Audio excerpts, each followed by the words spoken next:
All right, y'all. Welcome back to another quick WMMA chat video. Of course, I'm Combo Breaker 99. Like I said, when I don't have time to do a live throughout the week, if there's a few topics I just want to run through and give y'all my thoughts on, or if there's some questions that y'all want answered, y'all ask me. I'll just come through and drop one of these quick WMMA chat videos. All right, y'all. So yeah, man. First thing I wanted to talk about real quick is Mackenzie Dern and Angela Hill. I know some of y'all were expecting it this weekend, like myself, because I was going to drive out to UFC Charlotte, but I'm still not sure if I'm going. I'm probably not going, because not just because of the card, but just because I'm busy and I might just take the day off to just kind of chill. But anyways, Dern and Hill is no longer on this card. They got bumped up to the main event in Las Vegas next weekend for May 20th. All right. So for y'all that don't know, they're going to be the 5-round main event for this card coming up this next weekend.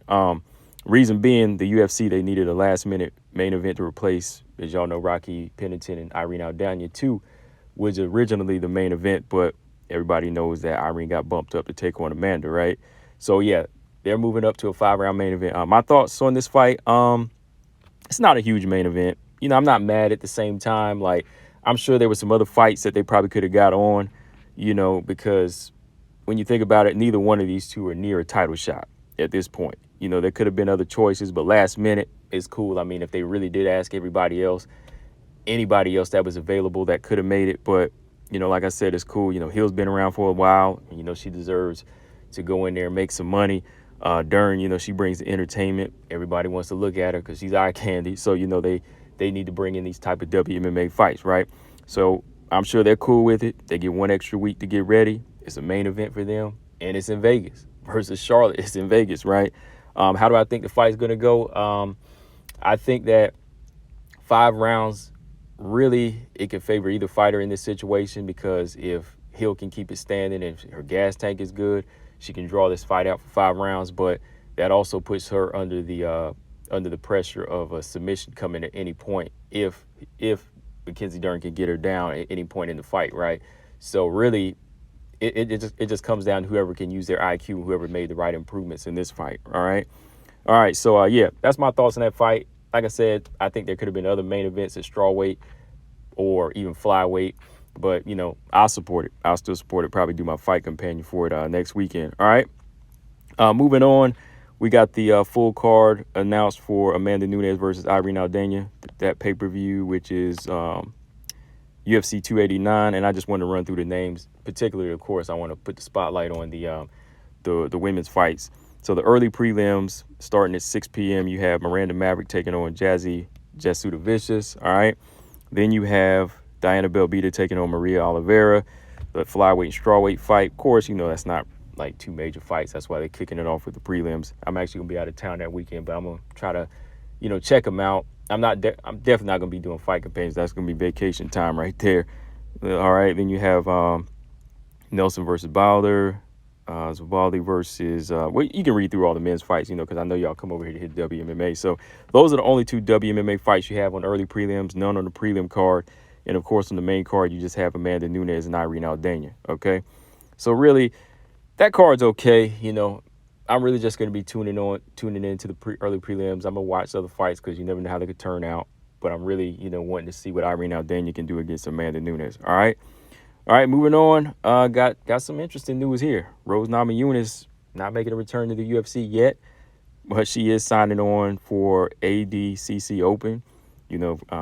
She's really getting into this grappling, y'all. This is something that she's really, really interested in. I think she likes competing in this, but it wasn't even her that announced it. Maybe it's Pat Barry again that's kind of pushing her to do this, and he's the one making the official announcement. But yeah, she's signing on for ADCC Open. I'm going to read through this article here. So ADCC Open promotion has long enjoyed a close relationship to the UFC. Chael Sonnen famously rode with Craig Jones at 2017's ADCC. And let me just kind of skim through here when I get the rows. Okay. Namajunas herself is a BJJ brown belt with 45% submission rate in her MMA career as a publishing. Thug Rose first popped onto the grappling fans' radar with an appearance at Fury Grappling last year. We saw how that went. She took on Jillian Robertson, got quickly taken down and submitted.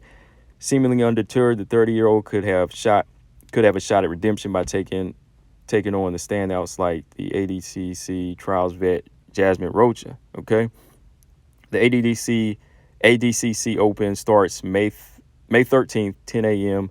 on Flow Grappling. Okay.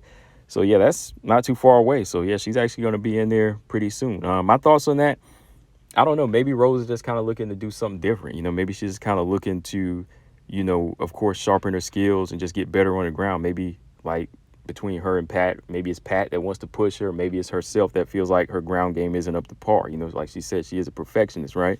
So maybe she's really trying to just improve her skills because she knows herself that the strawweight division is evolving.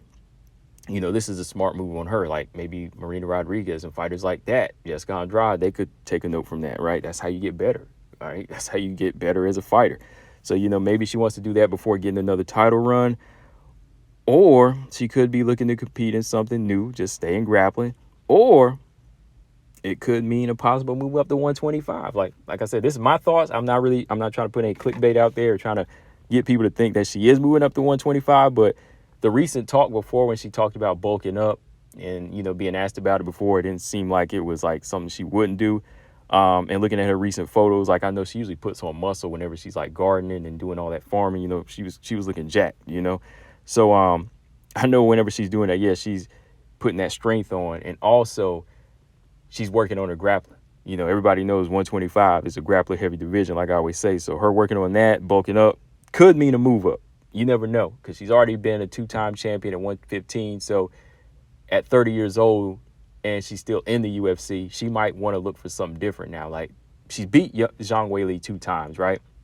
So what would be the satisfaction in going in and fighting her again, except just giving Weili the chance to avenge her loss? Andrade, she's kind of on the. It's a good rubber match for entertainment, but it really wouldn't be like a meaningful fight for her at this point. So really, Rose has been there and done it. So who knows? She could be working on her grappling, getting bigger to move up to 125. I don't know, right? Because I really never thought her ground game was that much needed work at 115. So that's the proof. I mean, I'm just saying, like that's a lot of stuff to look at right there, right? So maybe, right? I don't want to make assumptions, but that's just my opinion. She could be doing that. All right. Okay. And last but not least, Miesha Tate is out. Holly Holm is in versus Mayra Bueno Silva. As y'all know, Miesha Tate suffered a hand injury. I think she broke her hand. So Holly Holm is stepping in to take on Mayra Bueno Silva for the main event July 20th. Holm making a return after defeating Yana Kunitskaya, and Mayra Bueno Silva's on a 3-fight win streak against Wu Yanan, Stephanie Edgar, and Lena Landsberg. She stopped 2 out of 3 of them, so everything's looking good for her as a prospect at 135, right? This is actually a bigger reward for Mayra Bueno Silva if she's able to beat Holly Holm, because Holly Holm is number 3, whereas Miesha Tate was like, number 8 or 9? So if Mayra Bueno Silva actually wins, that could put her at 4-0 at 135, and she might try to argue, hey, I deserve a title shot, right? Because Holly Holm's been there and done that, and at number 3, that's a high number for her, but she'll have gone 4-0 at 135. But in my opinion, how this fight goes, I think Holly Holm can win this. She's one of the bigger, stronger women in this division. She's really been working on her ground game and her wrestling. Like, she's really transitioning that physical strength in her arsenal now, and I like that. Like, she's clinch fighting and she's wrestling now. She's not just being the typical kickboxer, with the same combinations. She's actually trying to go in there muscle girls and use that size, and she's a bigger bantamweight than Mayra Bueno Silva. So, and she's faster too, in my opinion. But Mayra Bueno Silva hits hard. She's got good calf kicks, and if you get her to the ground, you can't be reckless, because her BJJ is underrated. I think people sleep on it. So if it goes to the ground, Holly's going to have to neutralize her and wrestle and just lay and pray. But if she lets up once, Mayra Bueno Silva has the advantage there. I mean, she can submit her, okay? But, yeah, I think I see this fight kind of playing out like Manon versus Mayra Bueno Silva a little bit, because I think Holly's much more quicker, stronger, and, like I said, just an overall more experienced fighter here. So, yeah, I'll definitely check out that fight. That's an interesting fight, because I want to see what Mayra Bueno Silva can do at 135. Is she growing into it? Is she ready for those experienced fighters? All right, so, yeah, guys, that's all I got on this one. Leave your thoughts in the comment section. Just like I said, I wanted to just kind of run through those different topics here some people asked me about. But, yeah, I want to talk about that Rose situation. I might do a video on that. Is she moving up the flyweight? What do you think, guys? Let me know in the comment section.